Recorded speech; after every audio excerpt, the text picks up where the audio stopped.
Hi, I'm Tammy Brawley, and we're here with a special outdoor edition of Heart of the Home. We're at Old Tavern Farm here in New Kent, Virginia, using some beautiful fresh vegetables to make some great recipes today.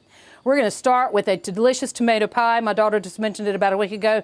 She said, Mom, I can't wait till you make your tomato pie. So that's what we're going to do. We're going to talk about the crust. I want you to see that I've got one already ready here. We have, it is a rollout dough, and it's totally fine to use those. Cooks Illustrated recommends them if you don't have the time to make your own. If you do roll it out, what you want to do is make sure you dock it, which gives it a little air hole. Put it into your pie dish, piece of parchment paper, and some weights. Put it into your oven, which obviously we don't have here, but put it into your oven, and we're going to go for about 350 degrees for about 10 minutes. Take out the weights, take out the parchment paper, stay in the oven for about 5 more minutes.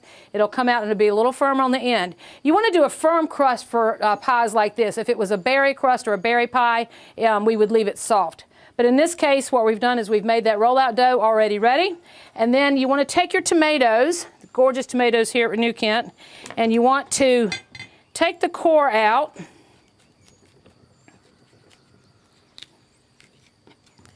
And you want to cut off some of the ends if they're a little not done enough.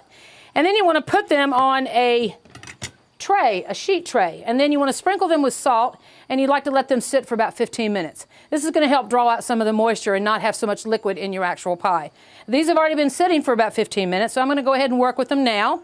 So we're going to take our tomato slices, and we're going to stagger them or staircase them around in the bottom of the pie. And they are going to bake down, so even though it might look kind of full, it's going to bake down. So it's okay to kind of overfill it.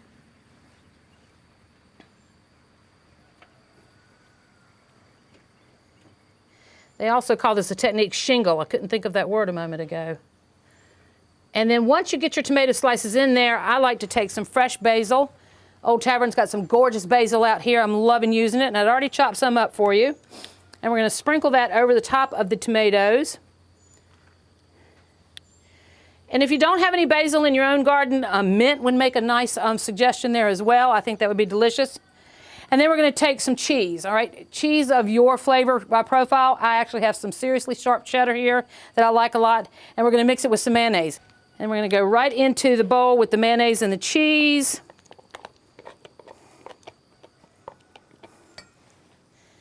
And we're going to mix that up.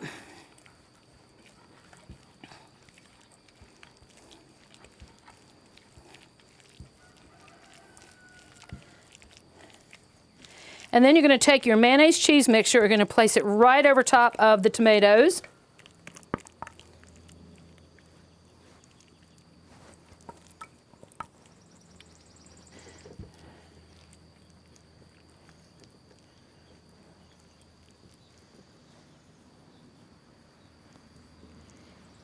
If you feel like you need a little more, then that's fine. If your dish is deeper or bigger, go ahead and do a little bit more mayonnaise and cheese. I just like to get it a lot, you know, for the most part covered. And then I'll sprinkle it with a little bit more basil. And then you can take another few slices of tomato for garnish on the top. And then pop that into the oven. Keep an eye on it. I checked my oven at 20, but I did end up letting it go another 10 minutes. So it depends on your oven. And when it comes out, it should be nice and golden brown and ready to eat. And there you have it, a great tomato pie. What a great summer recipe. This is Tammy Brawley from the Green Kitchen. Join us next week on Heart of the Home for another great recipe. Recipes from the Heart of the Home can be found on the Virginia Farm Bureau website at vafb.com, as well as on Chef Tammy Brawley's website, greenkitchenrichmond.com.